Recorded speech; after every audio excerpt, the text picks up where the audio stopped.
باب التجويد. كل حرف وحده إعطاء كل حرف حق ومستحقه من وصفه وحكمه ورده لأصله واللفظ في نظيره كمثله بلا تكلف ولا تعسف في النطق بل باليسر والتلطف. الحمد لله والصلاة والسلام على رسول الله Muhammad bin Abdullah wa ala alihi wa sahbihi wa ala abad. I thank Allah subhanahu wa ta'ala for making it possible for us to converge here again.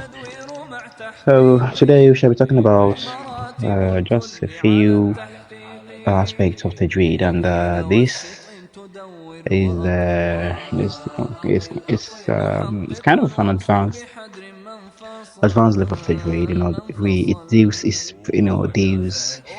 with the physical properties of Tejweed. So let's get started.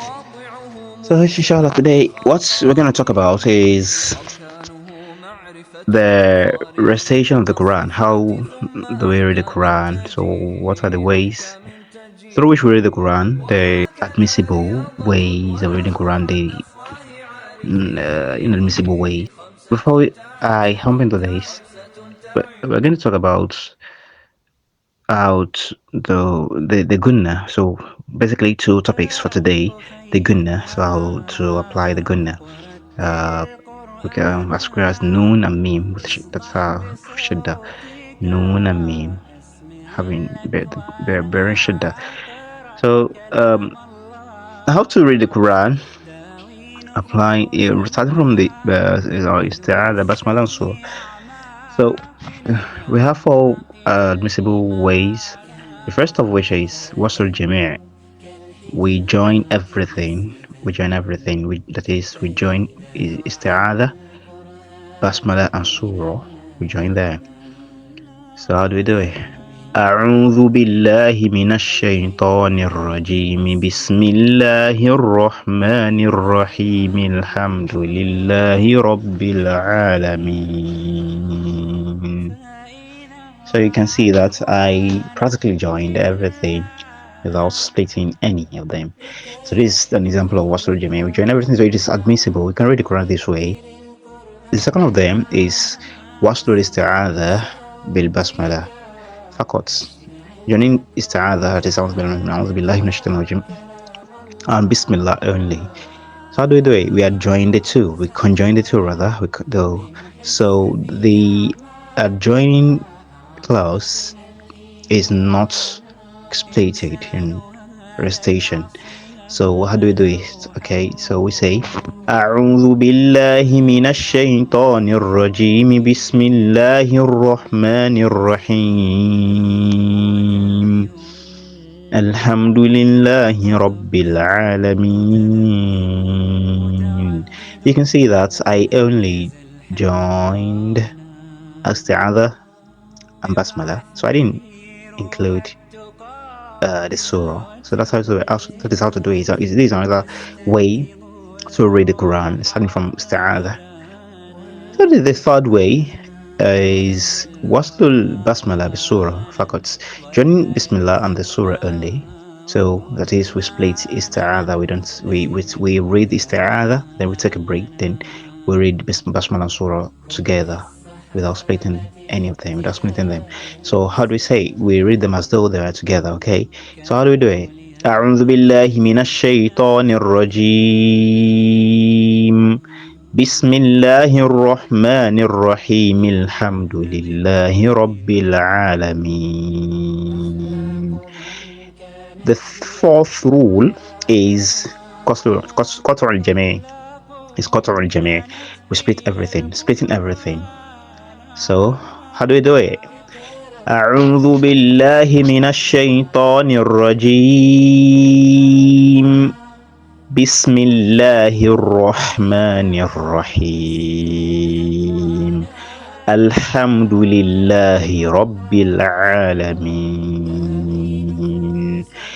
You can see that this is commonly used by most Quranic reciters, most people, scholars, and all that.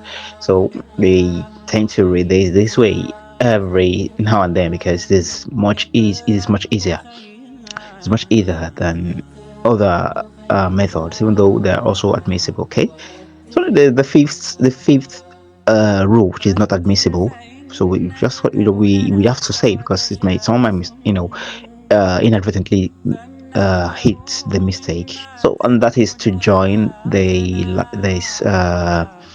to end the surah with Bismillah. This is joining the last of the surah with Bismillah. So it's not admissible. So this is an example of it. فَصَلِّ لِرَبِّكَ وَانْحَرْ إِنَّ شَانِئَكَ هُوَ الْأَبْتَرُ بِسْمِ اللَّهِ الرَّحْمَنِ الرَّحِيمِ. And you stop. You don't do it. You don't do it. You don't read the Quran like this. You don't do this. Okay.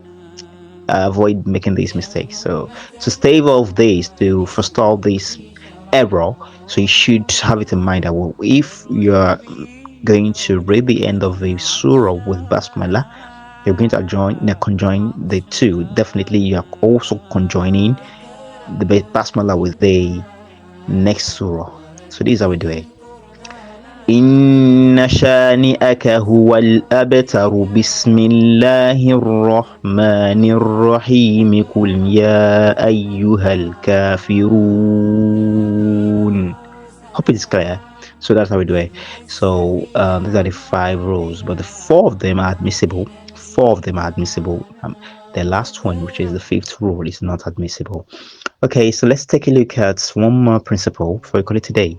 So that is al-gunna. So gunna, that is nasalization. But we are going to focus on the Nun al-Mushaddada and the Meem al-Mushaddada. So here we have a standard. That's about a line. That's a line, a base regarding this principle, this rule. So what is it? وَغُنَّ مِيمًا ثُمَّ نُونًا شُدِّدًا وَسَمِّ كُلًّا حَرْفَ غُنَّةٍ بَدًا. I don't know if I've read up to this line in Tufatul Atfal. I'm not so sure, but we should have it in mind that this is very important. We need to know the stanzas. The first our knowledge and capacity when it comes to reading the Quran, applying the Tejweed and all of that. So let's take a look at what's the meaning of this stanza first. It says we're going to mean nasalize Nun and Meem. How do you do it? You nasalize the two. That is, you say them strongly. You stress them rather.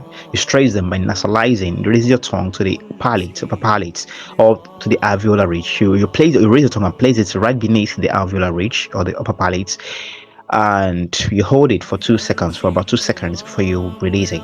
So by so doing, it will allow you or make you stress the Nun or the Meem perfectly. Okay, you do it aptly. So wasammi kullan arif gunnatun bada. So each of them is meant to be referred to as, or they're termed as harf gunna, and that of strays. Okay, strays. So this is not an emphatic strays. It's basically strays. That in English, we have primary, secondary. That mean strays and all that. So this one is in comparison to that. We just say strict. We say it strongly. Strays is strays in Arabic. Okay, so we strays. We also have letters that we strays in Arabic. So when the shadda comes, or when it appears, at above a letter, we stress it, but we don't stress it as much as we stress Nun and Meem. They are meant to be stressed, much more than other letters. I mean, the way we stress other letters, we overstress them. This is the reason why there's a particular separate topic for this. So Nun والميم المشددة. Okay, إظهار قلة النون والميم. So we have the Nun and Meem which bear shadda are meant to be overstressed. Okay, so we have examples of this in the Quran. إن الله وملائكته يصلون على النبي. Okay, you can say that in. So when you just practice raising your tongue, hold it and release it, by the count of 2 fingers. Okay, then another example.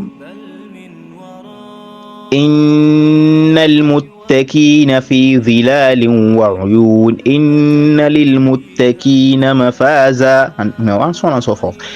As for me, we have إما يبلغن عندك الكبر إما that's what we're focusing on. That is what we're focusing on. إما the meme appears shadda. إما another example فأما من طغى okay وأما من خاف مقام ربه وأما so you conjoin your lips and you nasalize in the case of Nun al-Mushaddada you raise the tongue to the part up to the palate and you hold it. As for the case of Meem you conjoin your lips, okay, so conjoin your lips. So Nun you raise the tongue, whereas Meem you conjoin your lips, okay, and nasalize. So let's stop here. This is where we're going to end the class, inshallah. Let's try practicing. May Allah subhanahu increase us in knowledge and understanding and reward us immensely. Barakallahu feekum. والخوف يملأ غربتي والحزن دائي أرجو الثبات وإنه قسما دوائي